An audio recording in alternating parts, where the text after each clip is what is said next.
This podcast is brought to you by SeatGeek. Our friends over at SeatGeek are giving us a promo code of TBA Wrestling. That is TBA Wrestling for $20 off your first purchase. Enjoy the show.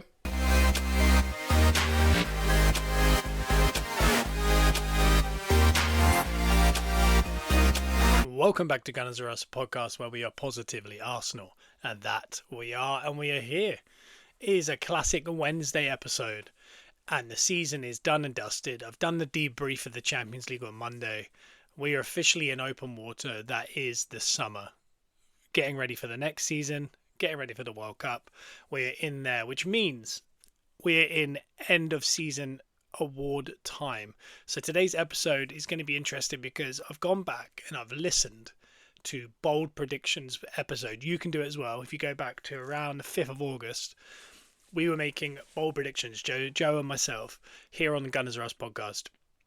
And I've got those bold predictions. And in the first half, I'm going to go through those bold predictions. I'm going to obviously laugh at some of them, be impressed by some of them, all that kind of stuff. And it's kind of league spread as well as just based to Arsenal. In the second half, I'm going to do the end of season awards for Arsenal, which is, from my point of view, over the summer, we're going to do a lot on England, a lot on the World Cup generally. We're going to do a lot on transfers. If anything, a big news story pops up, I'll jump on the Patreon.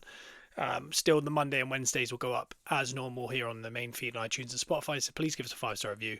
And if you want that extra content, click the link to the Patreon underneath this audio here on iTunes and Spotify, and you'll be able to find your way of paying I think it's £6, getting all that content throughout the summer, the extra content, the jump-ons, the breaking news, all that. Plus, every single month, you'll be in a raffle to win a graded Arsenal card. Obviously, in this off period as well, we're going to try and figure out exactly what day Joe can get back in the studio. So Joe will be back on the podcast. We're going to get Simon back into the podcast. I'm going to have a lot more interviews. I'm going to reach out to a lot more Arsenal fans, get them on. So you're not just listening to me kind of shout into a void about Arsenal, which, hey, some might enjoy, some might not. I certainly think it's therapy. This is my version of therapy because the most stressful things in my world seem to be Arsenal, and we'll get to all that today. So we're going to start with the predictions, and by the way, at the end of the summer is when we'll actually do our bold predictions for the following year. There's no reason for us necessarily to do it right now. It's just too early. It's too fresh off the league. So Joe, myself, Simon, I might reach out to Elton Prince of the WWE to jump on an episode, maybe Bruno, who does the Man United episodes, and a couple others, just to kind of, so at the end of the year, we can go through everyone's bold predictions, even if I just ask them and read them out on here, or try and get them all on the podcast individually at the end of the summer. So this is the fun part, because this is the part where we look back and go, what in the world was in our brains? Because the beauty of having a podcast, especially into sport or football or anything like that, is sometimes when you're at this moment, having won the league, been in a Champions League final, it's hard to imagine where your head was at 12 months ago, because as time progresses, we all just assume it's the same reason why online everyone's arguing that, oh yeah, but Arsenal, we all thought they were going to win the league. And then everyone brings out the receipts of the supercomputers and all the pundits on TV saying, oh, I've got Arsenal fourth or third or whatever it is. It's really hard to actually remember where your head was at. So as time moves on, you kind of assume, oh, were we always thinking this? And when I went back and listened to this episode, Bold Predictions in August, our head was in such a different spot. It was so interesting to hear what we were kind of saying, what we were thinking, what we thought our predicted lineup was going to be. We were so certain on certain things we were kind of miffed by. And it's just so interesting. So what we'll start with is we did like a pointing system. So I'll kind of do a little bit of tallying up at the end of this. But the first one was the bold transfer that we're going to get. And based on how bold is how many points you would get for that guess, for example. So Joe's bold transfer prediction, I'm looking at it right now. He said for 3 points, Jack Grealish will join Arsenal on the last day of the transfer window, as did Sterling the year prior. That was his Arsenal transfer bold prediction. And that was a 3-point wager. Obviously, he didn't get it, but it was just interesting to hear where our heads were at, because we were saying, I think he'll end up at Napoli. We were saying anyone outside of Arsenal, City and Liverpool should definitely be trying to get him. And in the end, obviously, he ends up at Everton. Has a good year. Unfortunately, a bit of injuries at the end, but a good year. And in that sense, I think that was the correct guess. But it's just interesting because obviously the Sterling one the year before had put us in a kind of a brain situation where we thought that's the more likely type of end of the window moment. And I think we had him down as 30 million. It wasn't a loan or anything. It was last day of the transfer window. We ended up getting him for 30 million. And it does feel like it. I think Edu had kind of lured us into this. Last day of the season, we're going to take on a rivals player that they were done with. Whether it be Sterling, Willian, Grealish, Rashford. These conversations seem to come up every single year. And the closer it gets to the end of the window, I remember Welbeck even back in the day, who ended up being a lovely signing, and still going strong. Still going very strong. But it's just interesting that, yeah, we've been warped into believing that that's the kind of signing we would do at the end. Because this was August 5th. So at this point, Gyökeres was done. Zubamendi was done. Kepa was done. Norgard was done. I can't think. Madueke was done. The only one that wasn't done was Eze. And that is actually what leads me to my bold prediction, which was just a 1-pointer, was Eze. And I got that right. So I'm 1-0 up. But I mentioned on the pod, because it's hard to get a time frame, was at that point there was talk, there was rumours from very low level kind of sites that Arsenal were looking at Eze. But this was 3 weeks before he signed. So before then, it became almost 100% deal done bomber from Ornstein. He was going to Spurs. Then he phones our manager, then gets the move done. So in hindsight, I think I took the easy way out because I thought it was more done than it was. It clearly wasn't done at all at that point. Because of the ebbs and flows, no pun, it took beyond that point. I think I deserved more than 1 point, but I put it down as 1 point. And it got done. So I'll take that win. The other ones around this were not necessarily, these weren't point based, but just comments we made. Joe's one was that Martinelli would leave before the end of the transfer window. And the other one was he thought there'd be a domino effect from different players going different places. So he said Sesko would end up at Newcastle. And Watkins would go to Man United. He actually wagered points on these.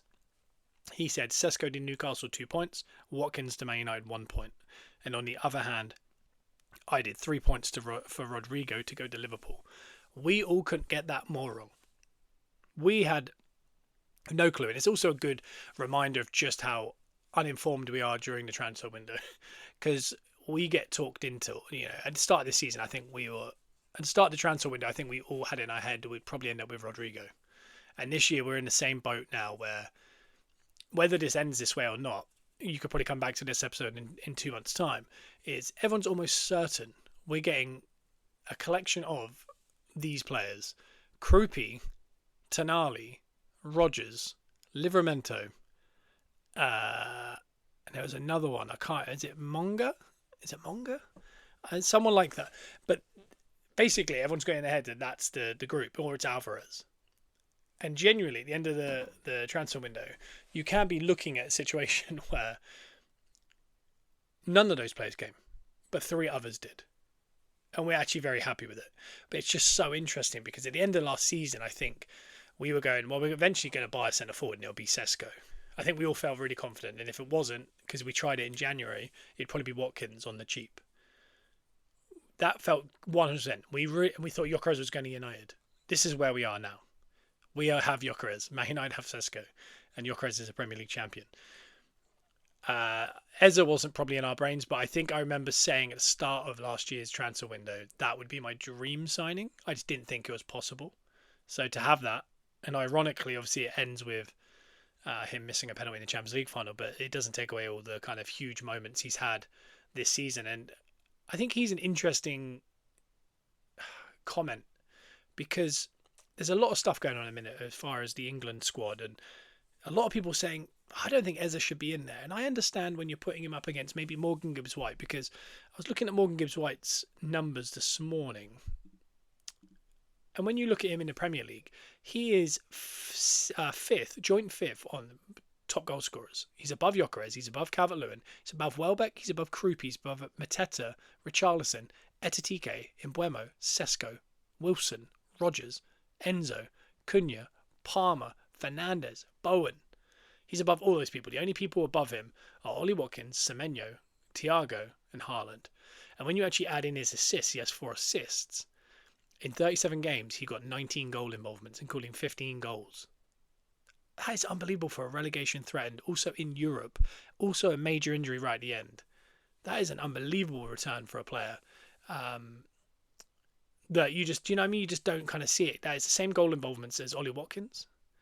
It's almost the same as Semenyo, about 2 off. He's 1 off of João Pedro, and he is 4 off of Thiago, and then obviously 16 off of Haaland. Haaland, again, a golden boot, so he's 27 goals, 8 assists, 35 goal involvements in 35 games, which is just ludicrous. He's still unbelievable.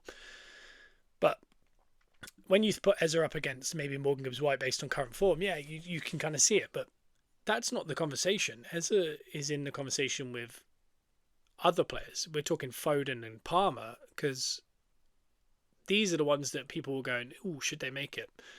Eza this year played, out of our 63 games, he played 55, which is a lot of games. I think he got 11 goals. I think it was 7 assists. Not bad in all comps. So close to 20. Yeah, he had a weird couple moments. He also scored iconic goals in the North London derbies. He also scored a match winner in the run-in against Newcastle. He's a player that allowed us to miss our captain for a massive period of our season and still win the league. And people aren't quite getting that. And he's also playing at a level in which he's never had to do before, where we're talking Champions League finals, semi-finals, quarter-finals, Bayern Munich in the group stage, Atletico, Inter Milan away. He's having to play Man City, he's having to play 15 teams doing a low block, things he's not experienced before. And he's come through it with flying colours. And I think for whatever reason, the Arsenal tax has made people think he's had a bad season. And also, if you remember, the last 12 months of his career, he's won a Premier League, an FA Cup, a Community Shield, and had a Champions League final and a Carabao Cup final. It means he's been, of all the domestic cups and European cups that he could be in, he got to the final of all of them and won 3 of them. If you think of it that way, in 12 months. And they think this guy shouldn't be playing at a top level at the World Cup. It's just unbelievable. So just kind of a little bit of food for thought there. But those were kind of the ins and outs. So no one got any extra points. I'm still winning 1-0. But that was just, I thought it was so interesting because obviously there was that merry-go-round of TK Lewis going to Newcastle. He ends up going to Liverpool. So you think Isaac must stay. Then they buy Isaac. Then you think, oh, Sesko now has to go to Newcastle. Man United then poach him. Wissa ends up at Newcastle. Ends up injured for a long period. There was such a merry-go-round of players that last year's transfer window was a little bit wild. So it was very hard to kind of see the wood through the trees there. The next one is Arsenal. The Arsenal bold prediction. As always, Joe goes mega bold. And for a 5-pointer, Joe's bold prediction is that Arsenal will get 100 plus points and may not win the league. And as close to the flame as he is there, he's also so far off. With 85 points, we won the league comfortably. And I know that it came down to the last 5 games. But in the end, we won by 7 points. With 85 points. The closest rival was on 78. No need for 100 points. And it just showed you how hard the league is. Because as much as the Centurions were unbelievable, and they really were, if a team gets to close to 100 points, it means the league's pretty poor. Because it means everyone's beatable. Whereas this year, it felt like any game you turned up to, you could be beaten. So to be able to get to 85 points, I think, is quite something. To get to 78 points is quite something in this current year. So the fact that alludes to us winning the league, I have to give him a point. Because again, that is, if his bold prediction was just us winning the league, I would have given him a point. Like, he would have won it. Because I think that would have been a 3-pointer in itself. So I'm going to give him a point to 1-1. And my bold Arsenal prediction was that we would just about make top 4. But only just. I think no points. Because we won the league. I don't think that's... when I listened to it, I was very much kind of saying it's going to be last day of the season. We'll just creep in. Having battled off Newcastle. Which again is another hilarious one. Because Newcastle ended up bottom half. I really thought they were going to be a problem for us trying to get into that top 4, and it's also a reminder that, at the start of this season, at some point you have to fall off. People could say, yeah, but you came second 3 years running. Of course you're going to be in a title challenge.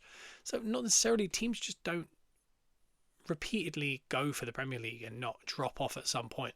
So it wasn't out of the realm that we were going to get top 4 and win a trophy, which is, by the looks of it, when I was looking at the predictions, definitely something that was in my brain.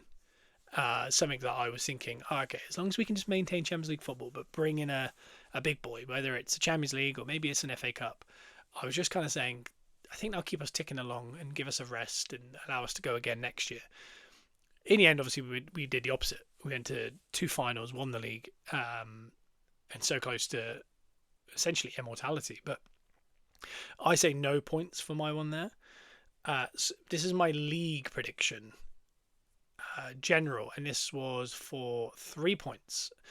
My prediction was that Liverpool bought very badly and will massively underperform and just make Champions League football. And that's for 3 points. I'm giving myself the 3 points. I think I've got that spot on. And again, you might be listening to that going, well, that's not that good a prediction. But if you remember, this is a league that they won the league. They bought £480 million worth of players, a lot from rivals. And there was no reason to think that they weren't going to storm the league again. I remember having a conversation offline to someone saying that if they don't win the treble, I think that's got to be an underperformance, right? And we all kind of agreed on that. And my issue, my bee in my bonnet all last summer, and I talked about it on the podcast, I talked it offline, was I really thought they bought badly. I thought their squad was too thin. They spent too much money in the wrong areas. They didn't spread it out. They didn't have a 24-man squad. They have a 14-man squad, and it's good. But a couple injuries, they're in problems. It's exactly what we saw. So I feel really confident with that. The other one was that was a part of my prediction was that Wirtz and Isak both have to get to 20 goal involvements each, bare minimum. And I did the math this morning. Wirtz ended up with 13 goals and assists combined in all comps. Isak ended up with 5. Isak one's a bit tough. He had that leg break. But the Wirtz one, I think 13 is not great, even the first year in, but being that much money. I'd have to do the check on that, but I'm fairly sure Declan Rice, I know he wasn't joining a new league, but he's stepping up massively in a lower part of the league, a lower part of the team, as far as playing in the 6th that first year and a double pivot. I think he actually got more goals and assists in his first year with Arsenal, so I think that's really interesting. And also, what's I think a little added bonus to that is Wirtz and Isak combined goals and assists was 18, which is under 20. So I feel that's definitely 3 points in my back pocket. I'll do the Onana / Gabriel / everyone else that's doing it now. 3-pointer in the pocket, and I'm 4-1 up. Joe's big, bold prediction, and this was for 5 points but was talked about for 10, was that Man United were going to get relegated. And he couldn't have been more wrong. They came 3rd in the league. He had them 3rd from bottom. This is a definite 0 points. And it's just interesting because I don't know if early on in the podcast last year, I think it was Man United, not necessarily in the top 4. I don't think I had him in the top 4. But after that first game of the league against Arsenal at Old Trafford, where we won 1-0 from the Calafiori goal, I remember I had Bruno on the podcast. We did a preview, and then afterwards I spoke to him. And I said, United are going to get top 4. And that was once they played once. And Neville said the same. Carragher laughed at him. I just felt strong on it. And yeah, that we've had a manager change in Amarin. And it's we've ended up at Carrick. And now permanently Carrick. But the way they bought with it, because once they got Sesko done, and they got Cunha, and they got, Buemo, and Bruno Fernandes is always good. And there was all these players, and you just kind of looking at it going, surely they can win more than they lose. And I think at this point in the league, if you can win 60% of your games, you're going to get top 4. And I don't see how that team shouldn't do that, especially even next year.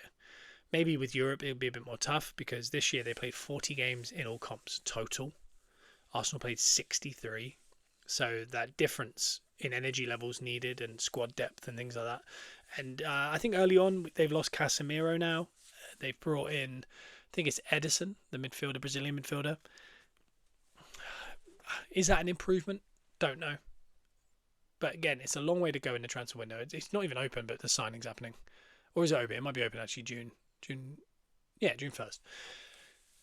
They're going to need 7 or 8 players, and that's if they didn't lose anyone. So that's the only way they can compete, unless they get extremely lucky with injuries, extremely lucky with game states, and things like that, and just everything goes their way. I think they're going to need to buy a lot of players. So back to the original bold prediction, I think that is one of the waftiest, worst bold predictions we've ever had on the podcast. But Joe went for it, and one thing you can say about Joe is every year when we do this, he goes for it. So I'm still 4-1 up. These are just quick fire 1-pointers. Joe's golden boot and my golden boot. Joe went Gyökeres, who ended up 7th in the golden boot, and I went Haaland, who won it comfortably. And I even said on the podcast, people are forgetting about Haaland. We're forgetting about City. We're forgetting about Haaland because of the year they had the prior year where they didn't bring in any silverware. Then this year, obviously, they win the Carabao Cup. Sorry, they won the Community Shield last year, and then this year they hadn't brought anything in, and then this year they did the Carabao Cup and the FA Cup. But because it was just a Community Shield the year before, I think everyone kind of thought, they're on a downturn. And I was kind of saying on the podcast, they're buying players like Cherki. These guys are good players. And people are kind of going under the radar while everyone else is fighting over Sesko's and Gyökeres and all these others. So I felt confident on the Haaland one. And I can tell you right now, if Haaland stays and City stay in the league or whatever it is, Haaland will be golden. He'll be golden boot next year. If he's in the league, he will win it. And I know he didn't one year because of Salah, but I just believe that would be my go-to every year, including captaining him on fantasy football. I never change it, even if he's injured. I just leave it. And Golden Glove, I said Alisson, which couldn't be more wrong. And Joe went Raya for the 3rd year in a row, and he got that spot on. So fair play to Joe for that one, because he gets a point for that one. I get a point for Haaland, so that makes it 5-2. Before we get into league positions, and we'll get a point per position once we get to that now. So my league predictions for positionings was City top, Chelsea 2nd, Liverpool 3rd, Arsenal 4th. I got 0 points for in the right position.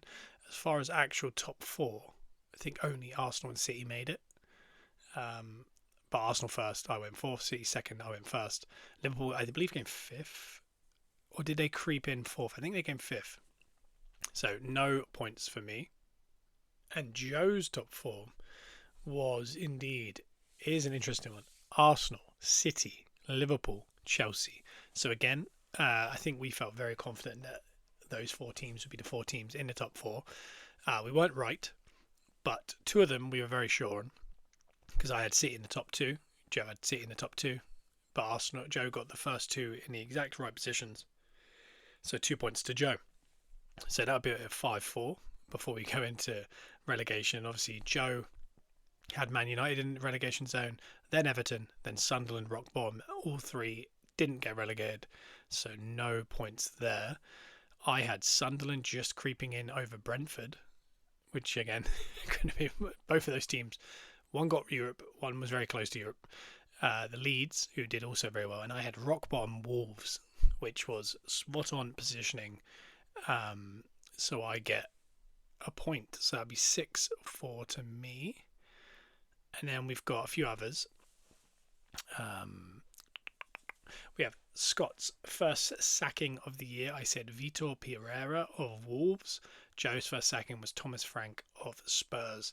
And even though they both got sacked, and they got sacked in the list of, the ones that got sacked, mine was slightly before Joe's. The first actual official sacking was Nuno at Forest, if you can think back that far.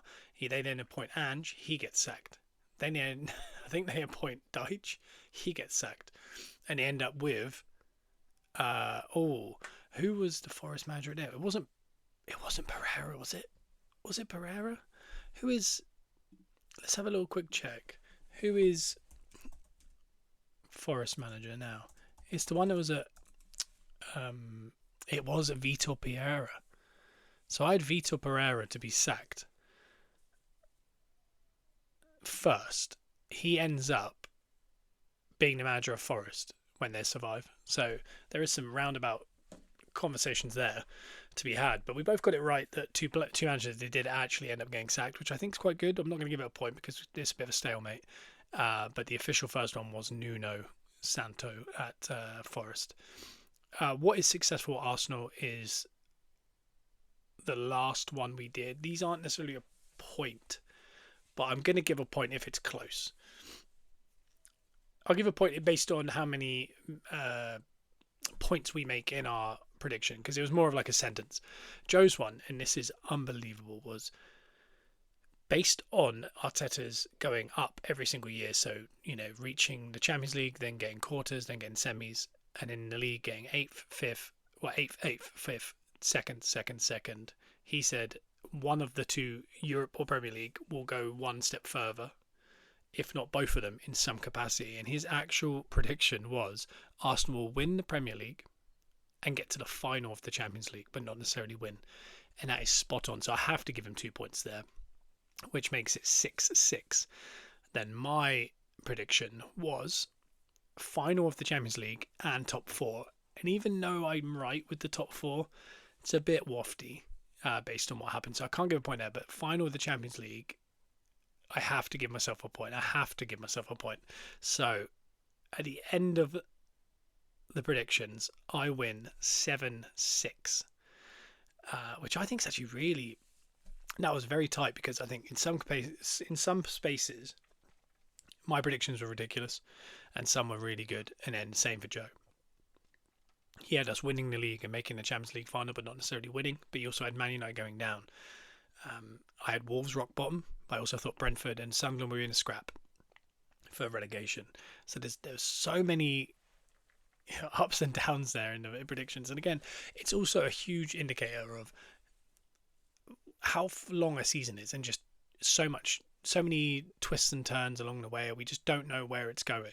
And this was in August 5th, so I think this was 2 weeks before the start of the Premier League. This is where we were at in our heads. We pretty much, if you could kind of stem or kind of group together where our brains were at, it was essentially Arsenal need to go one better, or it could be the implosion of that process, whether it be Arteta leaves, a couple of players leave, and it kind of falls apart, and that was the run. And as I've talked before, if this season was a Carabao Cup final and that was it, and we lost it, is it just he was a modern day Pochettino, really, where he maybe not overperformed, but got a lot and got a great atmosphere, a great feeling into a club for about 5 years, and took him, Pochettino's situation, got to a Champions League final. With Arteta, he got an FA Cup early and a couple of Community Shields, but he couldn't quite get over the line. He got to a couple of finals, but couldn't get over the line. It could be so similar, and I really thought that if this season he didn't bring in one of the big boys, i.e. the Premier League or the Champions League, that it could have been the end of this process. And that was kind of our feeling at the start. I dare say maybe midway we thought that maybe that wasn't the case. And then I think with 7-8 games remaining, I think that conversation was stronger than ever. I think the conversation was very much, if we don't get this Premier League over the line, or we don't win that Champions League, I think that's the end of that. We're going to have to blow up that bridge, and we're going to have to move on to the next one and just hope that maybe someone else, a different voice in the change room, a couple of new players, as I drop my phone, we'll need that. And I think in the end, we got one of them over the line, as we know, and I think that's going to give us more kind of time, more equity in the bank for Arteta and the team, as it should, because you cannot kind of downplay just how important, how big it is to win the Premier League, because Champions Leagues are so hard to get to, and this is my issue with us not winning it. As small as an issue I had with it, because I really thought we played well. I really thought the longer we're getting away from it, the more I can think about it. It was a good performance. It was just unlucky. And do I feel like that group of players can get back there? Yes. But so many things have to kind of go the way you need them to go for that to happen. And then once you're there, you then have to win, and you don't want to be playing against a generational team like PSG or be it Barcelona in 2010 or one of these types. You need the team you're playing. If you think of Liverpool, they lost to AC Milan, then they'll beat AC Milan, I believe. They lost to Real Madrid, then they won a Champions League a couple of years later against Tottenham, City, lost their Champions League final, but then came back and beat Inter, I believe. Chelsea lost theirs to Man United, then they come back and beat City. Sometimes you got to lose one, but then the one you win is kind of like maybe the route to the final isn't easy in any way, but maybe the final just they give you a little. How PSG got it last year, they had a difficult route, but once they got to the final, it was Inter Milan who were out on their feet, struggling, weren't the best team in the competition by any means, but had just got there on kind of a vibe. Sometimes you need that. Whereas for us, we had a lovely draw. I don't think it's as easy as people kind of put it out there. Like PSG beat Chelsea and Liverpool, and we beat Sporting Atletico. Sporting and Atletico are better than Liverpool and Chelsea this season. Like, that's a harder draw. Like, no matter what people want to say. Yes, they beat Bayern, and we didn't have to do that.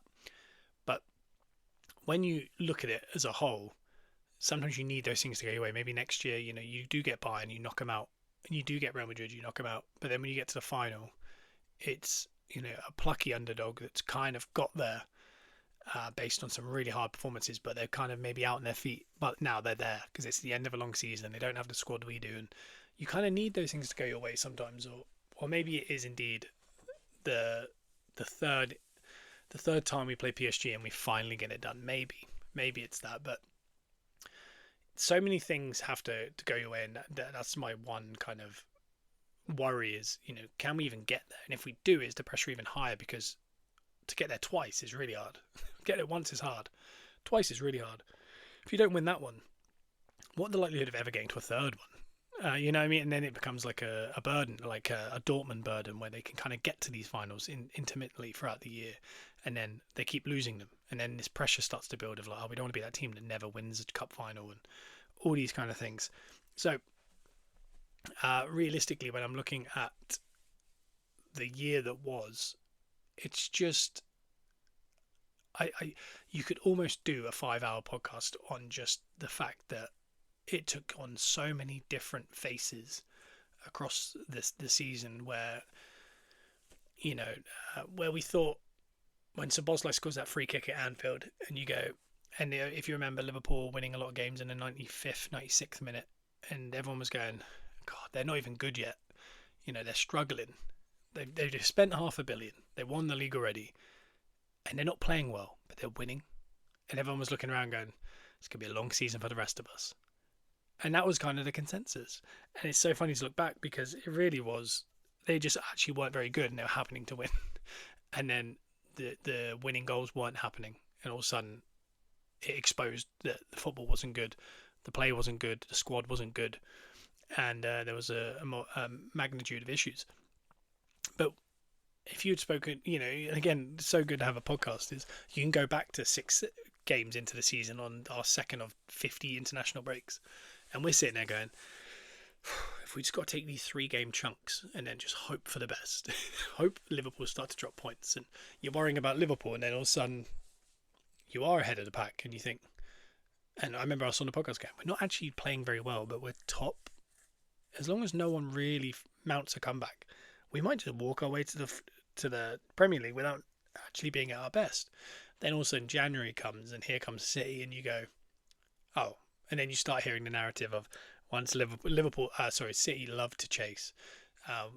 Once City get the lead, they don't let go, or they don't stop chasing you down until you break.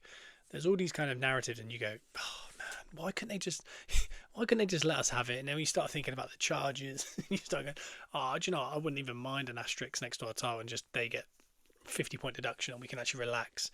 And obviously, in hindsight, we didn't need it. We ended up winning by 7 points. But throughout that season, it's just so hard to remember the different kind of moments you just dropped and went, I wonder what is the best case scenario. And then moments where you thought, God, could we win it all? And I remember the quadruple conversations, and I remember coming on here and quelling it and saying, do you know how hard it is to get to the end of all the competitions and then actually deliver the wins in all of them? Because realistically, we got to 3 of the 4 finishes. We got to the end of 3 of the 4, and we delivered 1, and we failed at the other 2. That's how hard it is to win a treble or quadruple or anything like that. And it is mad to think that we were probably a Donnarumma save, a couple crossbars and a post in the Carabao Cup final, and just a swing of the leg in a penalty shootout to actually deliver a treble. Carabao Cup, Champions League, Premier League treble. And again, if you had told me that on that episode in August 5th, bold predictions, if someone had stopped the recording and come in and said, here's the deal, you're going to make the Champions League final, but you are going to win the league, but you're going to have a sad end to that Champions League final. It's going to be very unlucky. Gyökeres is going to score 21 goals in all comps. Eze is going to score a hat-trick in a North London derby after turning them down. Liverpool are going to look like they're going to be unbeatable in the first 5, but then you're going to show some steel. You're going to be told that you're set piece FC, and you're just set piecing your way to a Champions League and a Premier League. If someone had walked in, and then you're also going to be in a Carabao Cup final, someone had said all that on August 5th, as you can tell by our predictions, I would have bitten your hand off to take all that and go, well, it'll be the best season I've lived through. You know, I know we've had the unbeatables, the invincibles. We've done that, and I understand that was a huge thing, and we did live through it. But you know, we've never lived through a Champions League final and a Premier League win. That's never happened, and I don't think there's anything bigger you can do. And I think you put that above the invincibles for me. I think winning them both would 100% be above it, but even making the two, as a fan, I've talked about this before when people say, "Oh, you shouldn't celebrate the goals." Sometimes, too big a celebration when you beat Burnley, too big a celebration when you beat Liverpool in January, too big a celebration 6 games out. You shouldn't do it. So you can only do it once you win. Obviously, once we win and we're celebrating on the bus, now people are critiquing how many people are there. People are critiquing how we're doing it, what we're saying, how we're feeling. So it turned out you couldn't actually celebrate anyway. But my issue, and this is something I've said for a long time, when coming second 3 times in a row and everyone's saying, I bet that hurts. And it's like, it doesn't hurt as much as being 8th. Do you know what I mean? Like, because as much, and we've learned it the end of the season, between winning the league when we weren't playing, right through to the Champions League final and then the parade the next day, that was a 11-day period. I don't think I took in more content, celebrated as hard for that longer period, to a point where at the end of it, I'm like, I'm so happy. But I'm happy to move on, and let's I wonder if we can do that again. I'm all partied out, but I'm very happy it happened. Still very happy, but you kind of like, yeah. So that was 11 days. We went 11 hard days. That's probably the most people have ever done, because the chances of winning the league 5 days before the last game, then lifting the trophy 5 days later, then 6 days later getting a Champions League final, then 1 day later doing a parade is very unlikely to happen again for anyone. So to have an 11, and also for that party to be based on winning a trophy for the first time in 22 years, all these things are very unlikely. But I've talked about before, when you lift a trophy, you celebrate that for that hour after the game, and then you watch the content overnight, and then we carry on. That is one moment. It's equivalent of eating sugar and eating carbs. Coming second means you probably won 75% of your games that year. And do you know what I'm doing more than I'm lifting trophies? Watching football every 3 days. And if you said to me, there's no trophy at the end, but you can win every 3 days, I would pick the winning every 3 days, because that's, as a fan, that's what we do. You kind of look forward to the game, you watch the game. If you win the game, you feel a lot happier. I would take that over lifting a trophy and celebrating for an hour and then going, all right, what's next? Because it's not worth the other part. So the consistency I thought was so impressive. It just helps when, in a perfect world, you win every 3 days and then you win the league and then you get to do what we did this year. And that's what I mean by, when that person walks in there and tells us at the start of the season, I would have just gone, oh, we're about to have the funnest year. But what I didn't know was it was going to be one of the most stressful years. I will put that down to this day, that I think they're the unforgettables. I will call them the unforgettables, that team. But also, I know other people call them the unbearables. I won't forget it for the celebrations at the end. I love the team, I love the manager, I love the club, but my God, did that take it out of me that year. That was 63 games. I probably watched all of them, maybe 2 or 3 I had to miss. I know I missed Brentford away because I was on a plane, but realistically that's, that many games. And in between, I'm cutting 2 to 4 podcasts a week on it. I'm listening to Arscast, I'm listening to Arsenal Vision, I'm watching the YouTube of Frumi. That, it took it out of me this season. I don't know what it was, but it wasn't as enjoyable a season I've ever watched. The outcome was unbelievable, and this is what I mean by 2 years ago when we lost the league at the last day. I got over that very quickly because what I watched was an unbelievable football team playing every 3 days, and there wasn't that much noise. At the end, there was noise. They bottled it, whatever it was. You get over it, you move on, go to the Euros or whatever it was of that year. Whereas this year, it was like from the get-go, it was like you were competing. Not just with pundits, not just with social media, not just with YouTube. It was like people you knew who were watching TalkSport and were watching these things. And because that kind of rage bait is kind of infiltrated mainstream, like Sky and stuff, regular people have that conversation. I literally had someone this week come up and say, I can't believe you had to scrape off the Champions League trophy off of your bus on the parade. We didn't. It was AI. Like, that was just some rage bait put up a picture that had been scraped in the Premier League. I watched a parade. There was no anything on the bus. There was no trophies on the bus. But it's just mad. You see one picture and, oh, wow. And then that's infiltrated the regular world. So you walk in, and you have a conversation and they go out, how's the season going? Oh, yeah, brilliant. We're top. Yeah, but it's not good, is it? It feels quite good to be top. And you're having these conversations almost every day, and I don't think it reached a fever pitch this year that I've just not experienced, where to a point it was just like, I don't know how to get away from it. I just want to watch football and enjoy the football. Hence why we started this podcast, because obviously it was like this a few years ago, and that's why it's Positively Arsenal. But yeah, I wonder if winning that trophy is going to go, all right, everyone back off. Let's stop talking about how we win. Let's stop talking about what we do. We won the league. We're the champions. And we got told for years, once you win something, you can get away with stuff. Because like I said, no one's talked about City being top 5 games away from the end of the season. No one's talked about that. It's one of the worst bottles there's been since maybe Liverpool.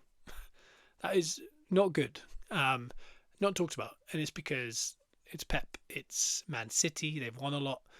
Actively cheated also. But either way, they don't talk about it. And they all said to us, well, once you win something, we won't bother with the bottling because you didn't bottle it. But I guess what? If we don't win the league next year, let's say we come 6th, let's say we come 2nd, let's say we come 4th. Only we would have bottled that league. And if the following year we come 3rd, only us, not the team that came 2nd, only us would have bottled it. So I'm hoping to be proven wrong. It just feels like the thing they were saying, like, we will let up once you win something. It feels like it got stronger. I mean, I've never seen such critique and analytics and stats based on parades and how people were acting. The amount of hate watches for the Champions League, again, I've never seen anything quite like it. So it will be interesting. I'm hoping there'll be a shift and people can kind of, maybe start worrying about Chelsea, who spent $3 billion and not in any kind of Europe, and worry about Man United dealing with Europe with a former player as their manager. Can they get over the line? City being 3 years without a trophy, without the Premier League or the European trophy. Can they get back there with Enzo Maresca? Is Alonso a good enough manager at Chelsea? Liverpool can't keep doing what they're doing. They've just sacked Slot. They're going to bring in Iraola by the looks of it. He has to instantly get them back into the title picture. I want the conversation to be around all of those things, not the team that just won the league and do whatever we do next year. So time will tell, but I've got a feeling people will line and we're going to get just as much. But I'm hoping for a slightly less all-encompassing season, where you just couldn't get away from it. You couldn't walk down the street. If someone knew you're an Arsenal fan, it was some made-up stat that was getting thrown at you, and you had to go, here's the real stat. And they go, all right. It's so hard to argue. So I'm hoping that is my hope for next season. And a lot of that goes away with us winning something. So now in the second half of the episode, we're going to go into all the awards, in my opinion, for Arsenal in this past season, the 25-26 season that we won the Premier League and made 2 finals. We'll start with the big one, Player of the Year. And this is a toss-up between the two R's. I think my heart says one thing, my head says the other. So I'll say the heart says Declan Rice. My head says David Raya. I think when you look directly at stats and the way we played and moments in games, I really think David Raya is the player of the season. He kept us in multiple huge games with massive saves, massive moments. He also had a couple errors, but you're going to in goalie. When he didn't play, in the FA Cup and the Carabao Cup and the FA Cup. Errors led to goals, and errors cost us trophies. So such a drop off. And I just think he was there, and 3 Golden Gloves in a row is no mean feat. He is the best goalie in England. He is, in my opinion, the best goalie in the world. He has an issue with penalties. That's a fact. I think my heart says Declan Rice. I just love the player. I love his messaging. I like what he does. I don't think he's cringe. I don't think he's performative. I think he's really good. I think Lewis Elton Prince, he said he's the Cody Rhodes of Arsenal, of football. He just kind of always has the right thing to say. And yeah, and Cody gets the same stuff. Cringe, performative, all that kind of stuff. But I really like him. I really like the way in which he acts. And I think the moment of saying it's not done and it being done, I think those are going to go down in infamy as like he was the guy that year. But when you look at his performances, I don't think there was one bad performance from him. I can't remember one performance where I thought he wasn't at it today. And I don't know how many games he played. I'd love to know how many exact games he played. But the only thing I would say is I don't think his numbers, and I know he got moved around a little bit, weren't as good as what they could be.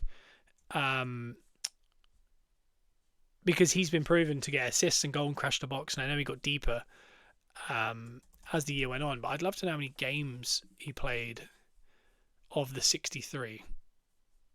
So the season 25-26, Declan Rice, he won Player of the Year, he won the Premier League. I'm looking at Community Super Cup winner and Conference League with West Ham. I was just looking at his trophies. So this season he played 55 games. He got 11 assists and 5 goals. See, I think that's just, you know what I mean? It seems a little lower than usual. He didn't get a lot of yellow cards. Certain things like that, I think, were really kind of key. And when you look at the goals he scored 3 in the first 6 weeks of the league. And then he scored another 2 around November time. Then he had no assist, until the end of December, before he had a knee injury, and came back with 2 goals against Bournemouth, which I do not for the life of me remember. But if you look at the games he's played, he got subbed 3 times in the Premier League. That is so wild. He got an assist in both semi-finals of the Carabao Cup, and in the Champions League he got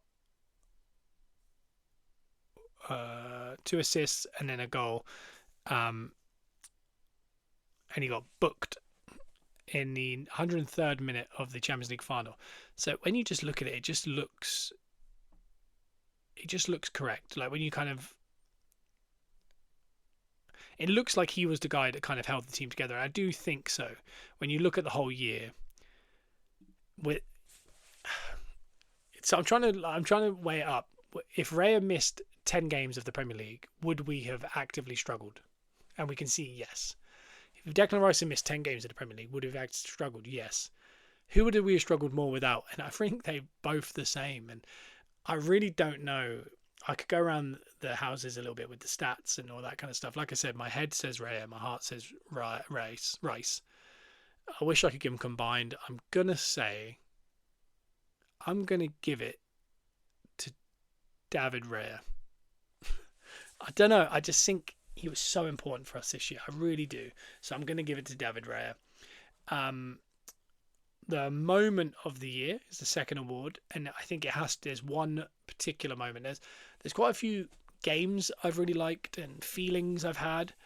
I think nothing will beat Bournemouth City 1-1, us winning the league without playing, the players going mad at the training ground, going to tape in London, arriving at the Emirates with 100,000 people already out there. I don't think anything will ever touch that. I have that higher than lifting the trophy on the last day. I have it higher than walking out the Champions League final. There was just something so special, and there was a moment in which we weren't sure if it was going to fall on deaf ears a little bit, winning the league without, people were joking like, oh, they're going to win the league without playing, and it doesn't make it special. They may have to lift the trophy away from home, and yeah.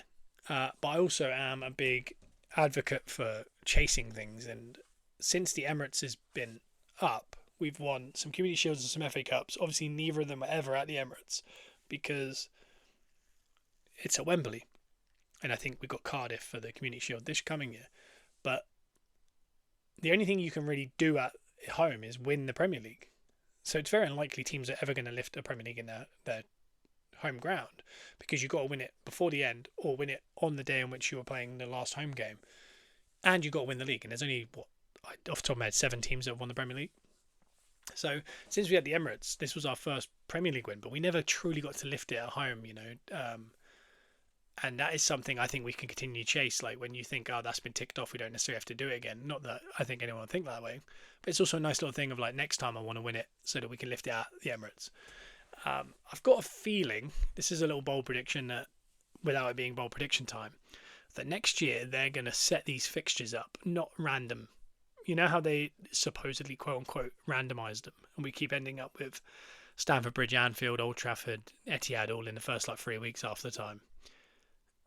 But they're supposed to be randomised. I think they will make sure that anyone they think could be in the Premier League title race are going to play home last day of the season. Because again, I think sometimes like when they put us away, they genuinely thought City or someone was going to play away from home. I think, was going to play at home when they win the league. I think they'll make sure of it, and I wonder if City don't get any deductions or anything like that, I wonder if they pick, for example, Arsenal v City at the Emirates last day of the season. They've done it this year where they put it like 5-6 weeks out to kind of like a big title decider, just to kind of be careful. I wonder if, because of how often us and City have gone down to the last day, I wonder if they do. I wonder if they just put it there and go, well, what will be will be. Because if it's still up for grabs, what ratings we're going to get that last day. So I'm interested. I think next year there could be some conveniently placed, even the first day of the season, I think there's going to be a whopper as well. I wonder if that's Arsenal City or Arsenal Liverpool or something, Hopefully it's not involving us. I'd love to, have a couple games to kind of bed in, especially post World Cup, when there's now talk of Saliba having a back surgery after the World Cup, and the fact that I saw Odegaard on a plane the day after that parade, and he's in America, and our player like Rice is in America, and Saka's in America. I just find it mad how little. When are they going to rest? Our hope is that all of our teams, all our players that play for countries, go out in the group stage, and they just get 2-3 weeks off. I'm hoping there's part of me that wants that, But as for the moment of the year, it has to be that Bournemouth City moment. I think that's the iconic moment of the year, over even lifting it. And like I said, we've always got the chase of winning the Champions League, and we've always got the chase of winning the league at our home and lifting it on the Emirates soil for the first time. But for this year, moment of the year, Bournemouth versus Man City. Goal of the season? A couple spring to mind. I'm going to say the one that mainly comes to mind is Eze Leverkusen, the volley, when it bounces and then the speed that went in. And I think if you're going to pick goal of the season, I think majority of them are going to be Eze. I think of, was it Macclesfield or Mansfield? There was a goal he scored that I really liked. There was also the Newcastle goal in the run-in, the kind of like curling away from the goal. That shot, I really like that one. And if you remember, there was Madueke brace, the first goal he scored. Don't remember who it was against. It was away from home in the Champions League. He scored on where it hit the bar and went in from long range. He kind of held a player off, ran 20 yards, and then smashed it. The Madueke one, I think, shower, but I think the one that comes to mind is definitely Eberechi Eze, Leverkusen, home, Champions League. That's my goal of the season. Sliding doors moment. And if you don't know what a sliding doors moment is, it's essentially like a moment that maybe altered the outcome without you realising that, like a butterfly effect. If that had happened, I wonder what could have changed. And the first one that does come to mind is Martinelli's equaliser late on in the home game against Man City, the lob over Donnarumma. I think, obviously, take away the last day of the season, City lose, we win. We end up winning by 7 points. if he doesn't equalise there, even if they draw against Bournemouth, we still got to hope the Villa get a result that last day. And there's loads of other things. Wolves, when we drew 2-2, they drew with West Ham and Forest back to back. All those things, you could say, oh, well, if they won that one, then yeah, of course, exactly. But because it was directly in competition with each other, Martinelli's late goal really feels like a key moment in the grand scheme. And that was his only Premier League goal of the year, such an important one. So really interesting now, but a couple others. One of them was the Gabriel headbutt on Haaland in the Premier League when we lost 2-1 to City. If Haaland goes down there, if that was Bernardo Silva or any Cherky or anyone else, they go down. The reason Haaland didn't go down was he respects Gabriel. And also Haaland's a little bit like that. I think, like he said afterwards, well, it didn't hurt, so I wasn't going to go down, but he still headbutted me. If he gets a red there, he misses the next 3 games, which was, I think, was like Newcastle. It might have been Bournemouth, Newcastle, and Fulham. It might have been that, or it might have been the West Ham one included. But either way, there would have been a lot of games without Gabriel. With the injuries we had, with like Nkappi and Calafiori having to play for each other, and Timber being out, Ben White then getting injured, I think that could have really disrupted that run-in. And I don't know if we win 5 from 5. So that was a big sliding doors moment for me. Another one early on, I think, was that late Gabriel header against Newcastle St James's Park early on in the season. It felt like a strike across the bows of like monkeys off our backs. Things that wouldn't have happened, we're gonna do. And that late win at St James's Park is such a hard place to win. Obviously, later on in the season, we realised they come bottom half. At that point, they look difficult to beat. They always usually are. But that felt like a big moment that, especially having come off like the Anfield loss and stuff like that, we were kind of losing pace already. And I think that goal changed everything. And if you remember, there was a bad decision, VAR, on Gyökeres earlier in that game. And it felt like, this is last year again, with the awful decisions in the first 6 weeks of the year before that kind of derailed our season. And you started to think, that's a Szoboszlai free kick. Like, what are the chances of that going in? And then this, and then that, and blah, blah, blah. So I think that could be it. But my final decision, I think the most telling one was the Haaland-Gabriel headbutt. But I think I'm going to give it to Martinelli chip over Donnarumma as my sliding doors moment of the year. Lowest moment of the year. I'm going to say a quick shout out to the Carabao Cup final. I felt that, similar to the season, I've gone up and down. In the first 30 minutes, I remember saying out loud in the room I was watching, we're better than them finally. We're actually better. Not just we're top of the league, we're better than them physically. Then they're going to beat us. But the game changed like that. And throughout the year, there was a couple of games where I felt like that. I think Man United at home, I've never seen such a one-sided game for 35 minutes. They beat us 3-2 that game. City, that game, they ended up beating us 2-0. But I really felt strong. And you feel like we're such a good team. Like, things have changed. And then all of a sudden, you lose and you think, are we?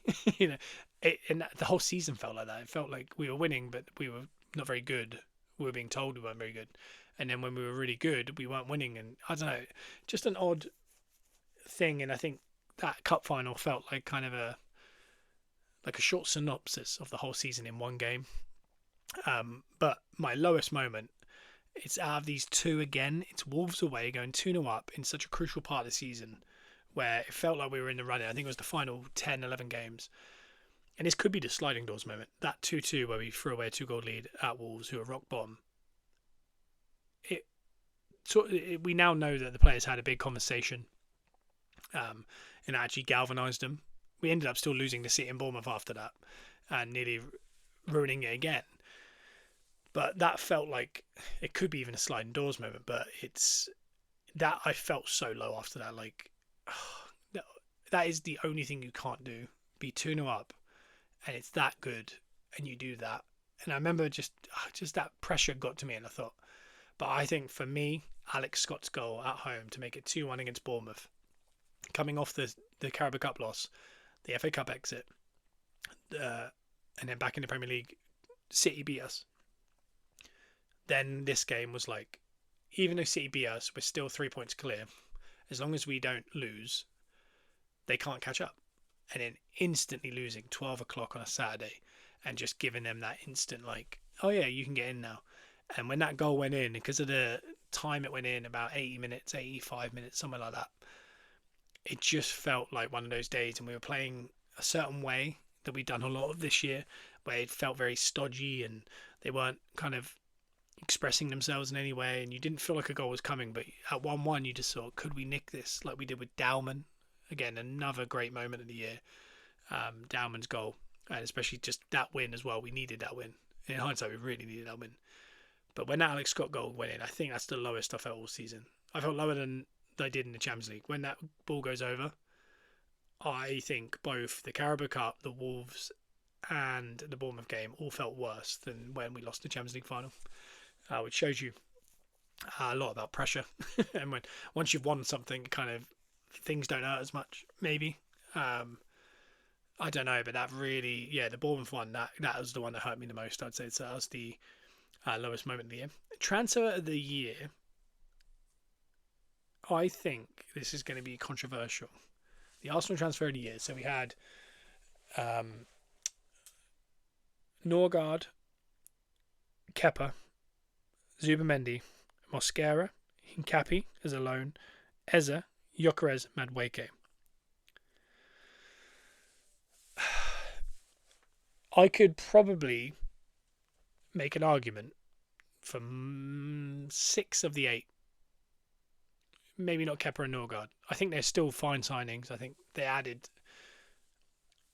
I think you can make an argument that Madueke, because Saka missed so much games this year, to win the league as him as your predominant right winger. Not maybe 50%, but more than we expected. And listening to that podcast the other day, this morning, Joe and I's bold predictions, we thought genuinely our midfield 3 was going to be Zubimendi, Rice, and Odegaard, and then up front was going to be Saka on the right, Gyökeres down the middle, and on the left, Madueke. We really thought he was brought in to be our left winger. And do you remember that whole conversation that that's what they were going to do, repurpose him as the left winger, and that's why we weren't going to get Rodrigo and all these players? We were wrong, because even though we did try it, he became the right winger because Saka was injured. So that signing was such an upgrade for what we had before, which was Sterling. And I really think you can make argument that that was the best signing of the year. And again, that is controversial. I'm a big Gyökeres guy, 21 goals, couple assists. The difference, I've said all year, the difference between last year and this year was really in the starting lineup, him, Zubimendi and Eza. So they completely changed his team from a team that comes second to a team that comes first. So big fan, easily could put him there. Eza, like I said earlier, with the people kind of downplaying how good a 12 months he's had and how good he's actually been at Arsenal, you could argue with him. I think the Hincapi one could be argued. I think he's been an absolute worry. He's been unbelievable. We'll be buying him this summer for 60 million, so we have to keep that an eye on PSR-wise. That is something we do have to do when people talk about our net spend next year for the whole of the season, I'm sure. Here's where it gets tricky. Mosquera. That might be the signing of the year, any team. And I know he's made an error in the Champions League final. But when we bought the 20-year-old, that in Spain they were saying was better than Dean Housen, but no one really knew it, for 13 million, 20 years old, bring him to a foreign country, to the hardest league in the world, and end up covering for Saliba early on in the season, covering Gabriel for a couple of times at the start of the season, playing out of position at right back a lot of the season due to the injuries to Timber and Ben White throughout the season, then having to play a Champions League final at right back, and in 90 minutes, he went off at 65. 65 minutes, he made one mistake, and that was to allow the best left winger in world football the wrong side, because he was on a booking, which he shouldn't have had, as our third choice right back, and he made a costly mistake that, cost us the goal the other team scored in the Champions League final.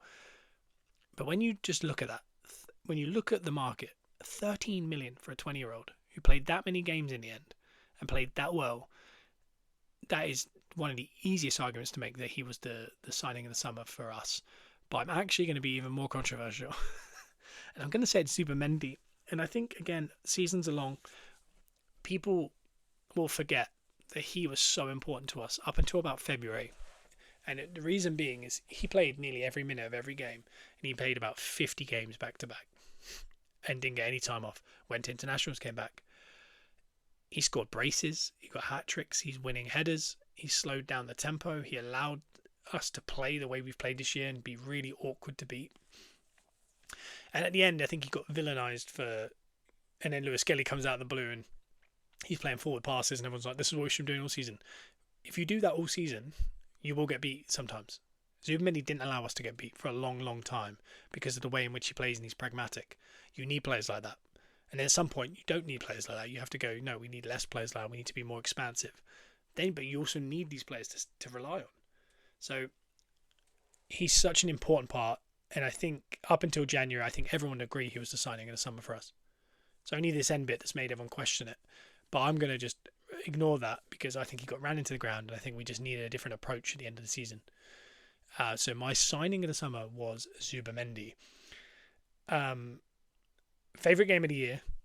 There's a few. Both North London derbies were unbelievable. The home one particularly because of that week. I think we had I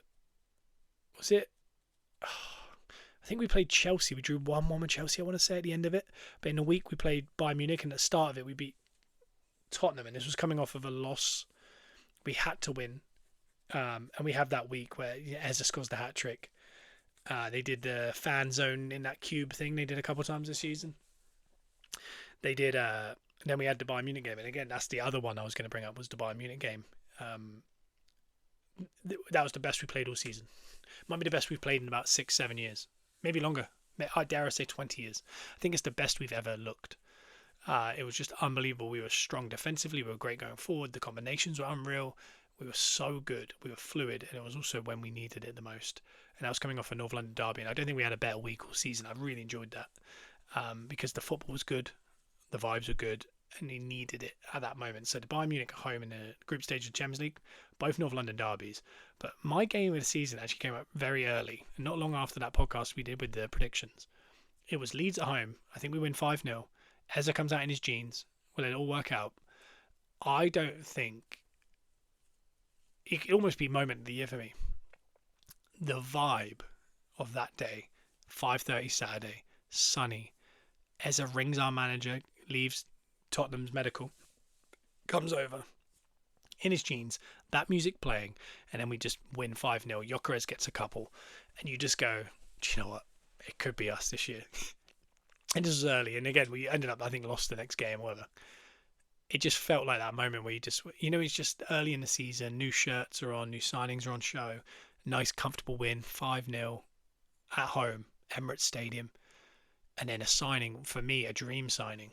Probably in world football, my most dream signing as of last year happening. And I've got the Tops Now card right behind me now of him on the field touching the badge in his jeans next to my Gyökeres signing for the Arsenal next to it. That for me was the game of the year. Sometimes you just watch games that just aren't nerve-wracking and aren't stressful. You just enjoy them. And that, for me, because North London derby and the Bayern Munich games were stressful, but we just played unbelievable. The Leeds game, I wasn't nervous.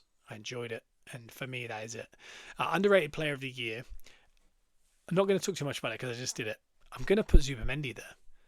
I think Zubimendi has to be the most underrated player of the year because of, like I said, the way in which people are thinking about him now and forgetting about all the good work he did. So I don't think people are highly rating him right now. I think you think of Raya, Rice, Saliba, Gabriel.